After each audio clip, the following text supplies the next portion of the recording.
Olá, seja bem-vindo ao canal do Laboratório de Fenômenos de Superfície, o maior canal de tribologia da USP. Meu nome é Celina Guimarães, e hoje eu vou ensinar para vocês a fazer uma simulação de extrusão no abacus da versão estudantil. A extrusão é um processo mecânico de produção de componentes de forma contínua, onde o material é forçado através de uma matriz, adquirindo assim a forma pré-determinada pela forma da matriz projetada para a peça. Podem ser extrudadas peças longas com a seção transversal no formato que se desejar, e, posteriormente, seccioná-las de modo a produzir diversas peças com a mesma seção transversal de uma só vez. Nessa simulação de hoje, nós iremos aprender a fazer uma simulação de tanto a deformação plástica, quanto a geração de calor por meio do atrito. Então, vamos abrir o nosso abacus CAE e selecionar o nosso local de trabalho.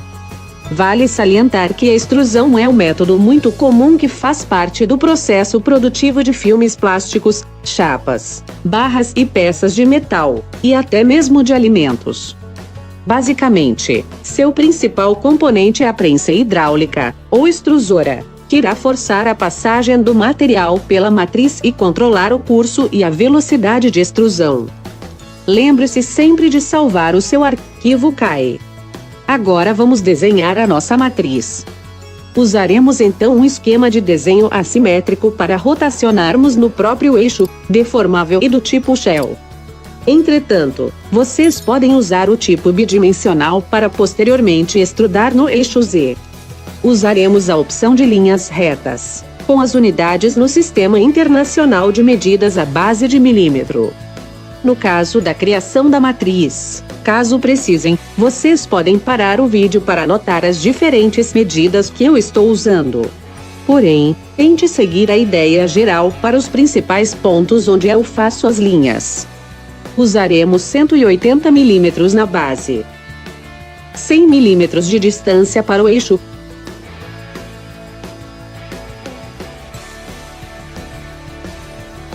(50 mm no topo, 490 mm de altura esquerda, 590 mm de altura direita, 340 mm para essa altura e 80 mm para essa outra.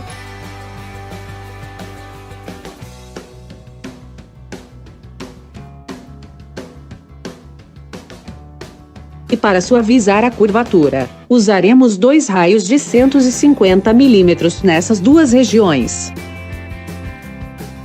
Já para o nosso cilindro, vamos desenhar um retângulo com uma base de 100 mm e uma altura de 300 mm.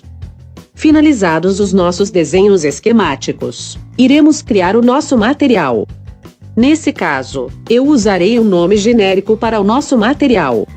Chamarei ele de metal, mas as propriedades dos materiais são as gerais para o alumínio. Vamos usar uma condutividade relacionada à temperatura em Watt por metro Kelvin.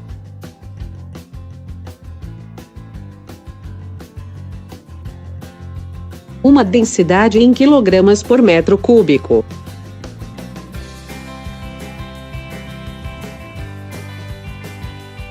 Elasticidade em gigapascal, e um coeficiente de Poisson.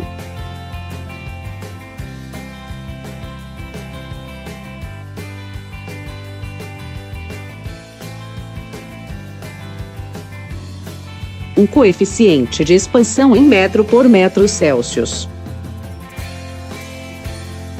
Fração da taxa de dissipação inelástica com o valor padrão. E para a plasticidade, usaremos a tensão em megapascal e temperatura em Celsius. Eu acelerei o vídeo pois os valores são muitos. Você só precisa parar quando necessário. Ah, não esqueça de colocar o calor específico em Joule por quilograma Celsius. Gostaria de pedir a todos uma forcinha. Dê o seu like, compartilhe este vídeo e se inscreva no nosso canal. Agora vamos definir uma seção com as características desse material que criamos. E depois, vamos informar ao programa que a nossa seção transversal é caracterizada pela seção do material. No caso, Como consideraremos a nossa matriz como um corpo rígido, usaremos as mesmas informações de material para a matriz também. Nesse momento iremos definir um sistema de coordenadas para nossa simulação. Depois de inserirmos as partes no assembly, nós só precisamos movimentar o nosso cilindro. Escolham a melhor posição para o seu caso. Como eu falei que vou definir a matriz como corpo rígido, eu vou precisar definir um ponto de referência. Isso porque todos os esforços e movimentos acontecerão nesse ponto. Feito isso, nosso assembly estará finalizado. Iremos criar os nossos tempos de simulação. Os nossos steps serão do tipo de deslocamento e temperatura acoplados. O primeiro step será o de estabilização do cilindro no interior da matriz. A duração desse step será de 1 segundo. Usaremos uma máxima temperatura permitida para a mudança de cada elemento de 100 graus Celsius. Além disso, usaremos a opção de variação linear para o step para o carregamento aplicado. O segundo step será o de movimentação do nosso cilindro dentro da matriz. O tempo de duração dessa operação será de 10 segundos. Usaremos características parecidas com para os demais steps. O terceiro step terá uma duração de 0,1 segundos. Esse step é similar ao inicial, onde vai ser relacionado à estabilização depois do processo de movimentação. Já o último step é referente ao resfriamento da peça que aqueceu devido ao atrito. Vamos considerar um tempo bastante grande, como 10.000 segundos. Para obter as respostas de maneira mais simples, nós podemos definir cada resposta em função de cada step. Para isso, vamos definir duas respostas. Uma para as respostas originais que a simulação vai nos oferecer, e a segunda com respostas específicas para cada momento. Quando a gente cria um novo output, vamos definir exatamente as nossas respostas específicas para o que queremos ver no Step 1. Vamos selecionar os esforços, deslocamentos, temperatura do nó e os fluxos de reação. Depois disso, vamos começar a copiar tanto o field output para cada step posterior. Lembre-se também de desativar as respostas para fazer a aquisição em cada field output específico. Agora, vamos criar a nossa primeira interação. Vamos criar o corpo rígido no caso. Vamos definir que a nossa matriz não vai ter variação em seus elementos. Essa operação é bastante simples. Só precisamos selecionar o corpo e o ponto de referência. Depois vamos definir como ocorrerá o contato.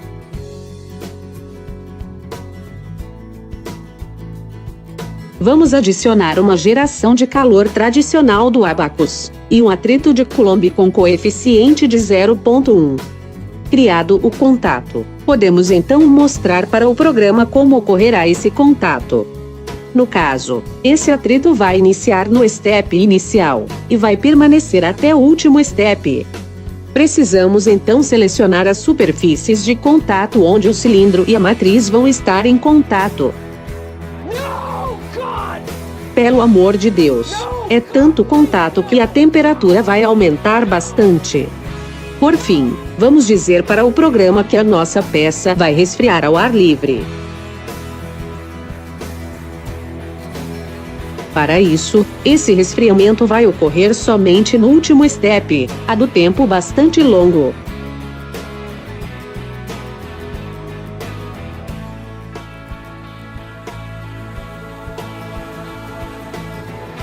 A temperatura ambiente vai ser de 20 graus Celsius, e o coeficiente de filme vai ser de 10 watts por metro quadrado Celsius.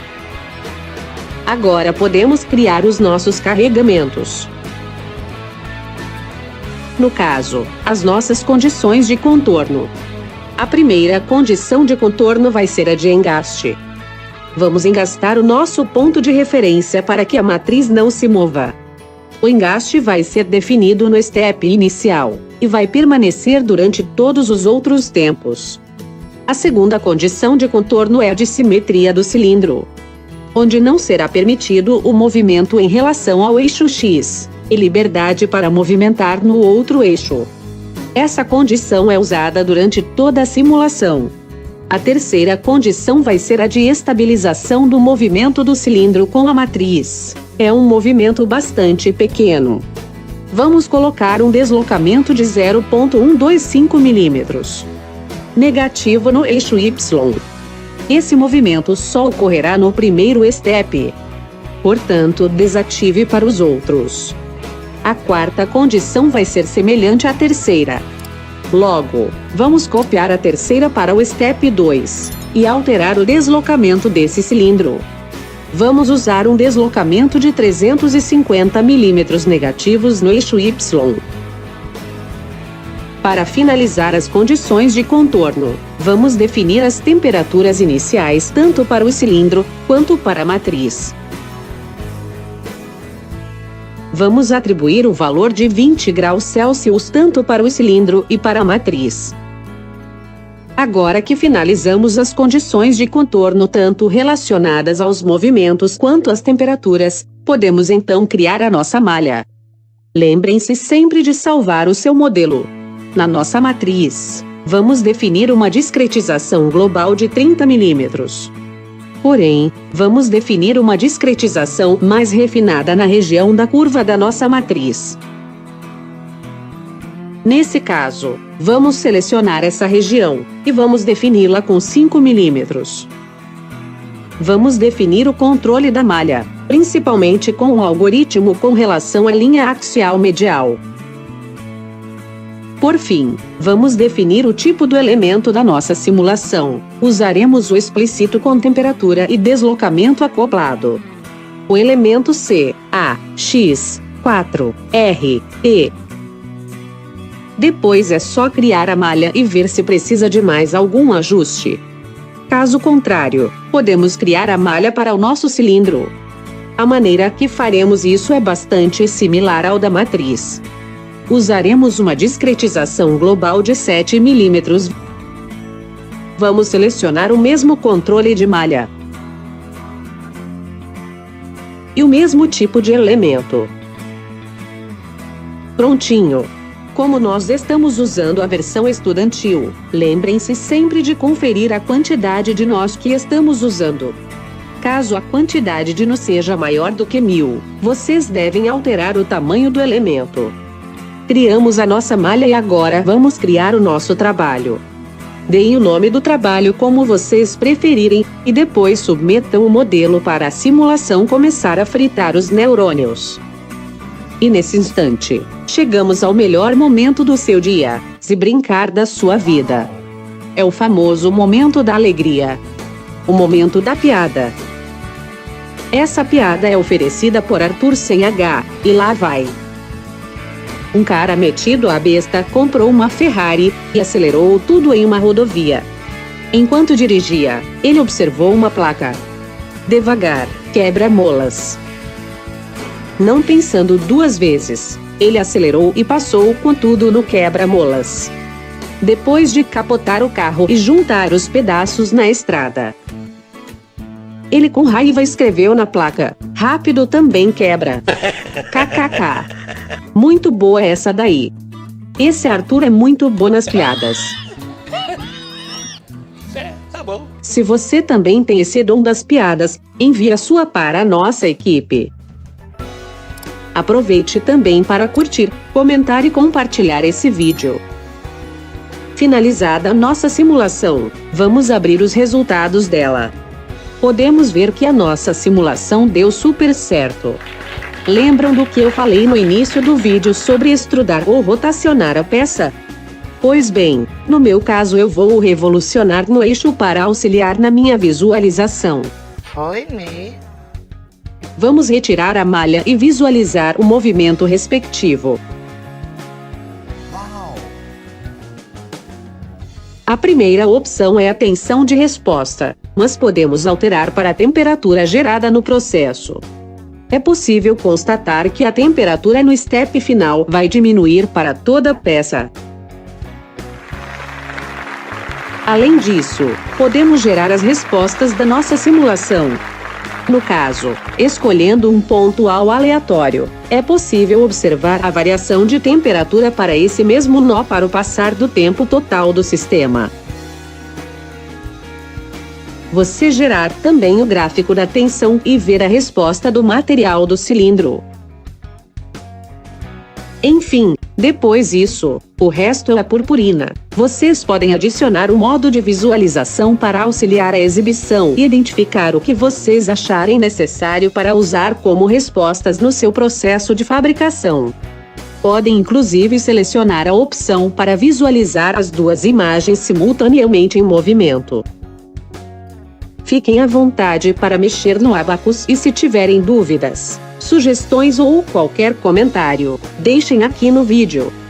Isso vai ajudar bastante na difusão do conhecimento na área de simulações numéricas. Se você gostou desse vídeo, não se esqueça de curtir e compartilhar para os seus amiguinhos, familiares e até para os inimigos. Eu vou ficando por aqui e espero que vocês tenham aprendido um pouco mais hoje. Muito obrigada!